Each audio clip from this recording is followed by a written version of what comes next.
एक शाम प्राची टीवी पर सीरियल देख रही होती है। तभी उसकी सास वहां आती है। अरे सीरियल में तो ऐसे मग्न है जैसे आज रात का खाना पड़ोसी आकर बनाएंगे। मुझे पता ही नहीं था आपने अपने बेटे की शादी पड़ोस में भी की हुई है। हैं? मतलब? मतलब इस घर में सारा काम बहू ही करती है, आप तो सिर्फ खर्राटे मारती हैं। अच्छा जी, फिलहाल तो तुम आराम फरमा रही हो, चलो जाओ, ये मेरे टीवी देखने का समय है। आहा, इसीलिए मुझे भगाया जा रहा है। सॉरी, अब तो बिल्कुल नहीं जाऊंगी। प्राची की इस बात पर दोनों सास बहू के बीच टीवी रिमोट के पीछे बच्चों जैसे छीना झपटी शुरू हो जाती है, जिसके बीच श्लोक भी काम से घर वापस आ जाता है। आज मेरी चूहे बिल्ली की जोड़ी किस बात पर झगड़ रही है? अरे तेरे बीवी मुझे टीवी ही नहीं देखने दे रही।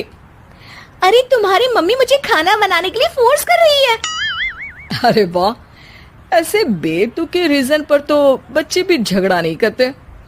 अरे मुझे कुछ मत बोल, सब इसने ही शुरू किया है। हाँ हाँ, जैसे आप तो बहुत दूध की धूली है ना। अरे बस, दोनों चुप। प्राची जाओ, खाने की तैयारी करो। और माँ तुम छोड़ो, तुम्हें क्या बोलूं, शांति से अपना सीरियल देखो, मुझे दोबारा लड़ने की आवाज सुनाई नहीं देनी चाहिए। ऐसा बोलकर श्लोक वहां से चला जाता है, जिसके पीछे पीछे प्राची भी कुछ न कुछ बड़बड़ाते हुए रसोई में चली जाती है। हाँ हाँ, सासू जी को तो कुछ बोलेंगे ही नहीं, बस मुझ पर ही हुक्म चलता है, खाना बनाओ, जैसे मैं इनके घर में खाना बनाने के लिए आई हूँ। इसी तरह शाम बीतती है और रात को श्लोक और प्राची की सास खाना खाकर सोने चले जाते हैं, लेकिन प्राची गुस्से में कुछ खाए बिना काम में ही लगी रहती है। इस घर में किसी को घंटा फिक्र नहीं पड़ता, मैं खाऊं या भूखी रहूं। प्राची कुछ देर के लिए रसोई से बाहर जाती है और जैसे ही वापस आती है तो वहां दूध का भरा ग्लास देखकर हैरान रह जाती है। फिक्र पूरी है, बस दिखाना नहीं है। प्राची दूध पीकर सोने चली जाती है और अगली सुबह एक बार फिर सास बहू का कार्टून नेटवर्क स्टार्ट हो जाता है। ये तुमने ही किया है। अरे अजीब जबरदस्ती है, मैं बोल रही हूँ मैंने कुछ नहीं किया। दोनों ने मिलकर पूरे घर को पागल खाना बनाया हुआ है। यहाँ कोई नॉर्मल इंसान तो रह ही नहीं सकता, इसीलिए अब पड़ोसी क्या रिश्तेदार भी घर आने से कतराते हैं।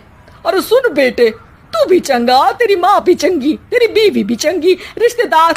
हाँ जी, आपको नहीं पता क्या, गंगाधर ही शक्तिमान है, रिश्तेदार ही। हाँ हाँ, बस समझ गया। कभी जानवरों जैसे लड़ेंगी तो कभी जुगलबंदी करेंगी। भाई मैं आप दोनों के बीच में नहीं फंसना चाहता। सास बहू की इस मनमौजी जोड़ी से परेशान होकर श्लोक अपना सिर खुजलाता वहां से चला जाता है। चलो अब मैं भी कीर्तन में जा रही हूँ। इस पर जैसे ही सास कमरे में अपना पर्स लेने जाती है तो वहां नाश्ते की प्लेट रखी देख मुस्कुराने लगती है और नाश्ता करके घर से बाहर निकलते हुए कुछ पैसे टेबल पर रख जाती है, जिसके कुछ देर बाद सिलेंडर वाला घर आता है। ओ मुरी मैया, मैं सिलेंडर के बारे में तो बिल्कुल भूल ही गई थी। घर खर्च के सारे पैसे भी मम्मी के पास है और श्लोक से बोला तो उल्टा 4 बात सुनाएंगे। प्राची ये सोच ही रही होती है कि अचानक उसका चेहरा चमक उठता है और वो घर में आकर इधर उधर देखने लगती है।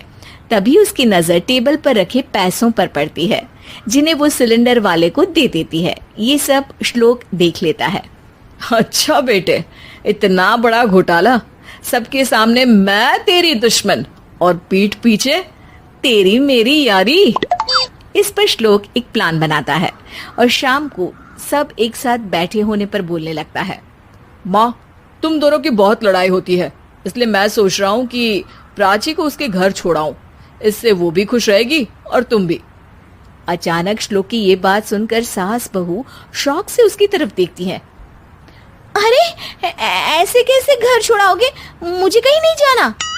अरे तुमने बोला नहीं पर मैंने सुन लिया, तुम्हें मम्मी के साथ रहना अच्छा नहीं लगता, मुझे पता है।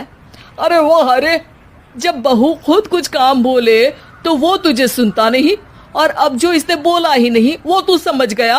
जब उसे नहीं जाना तो फिर जबरदस्ती क्यों कर रहा है?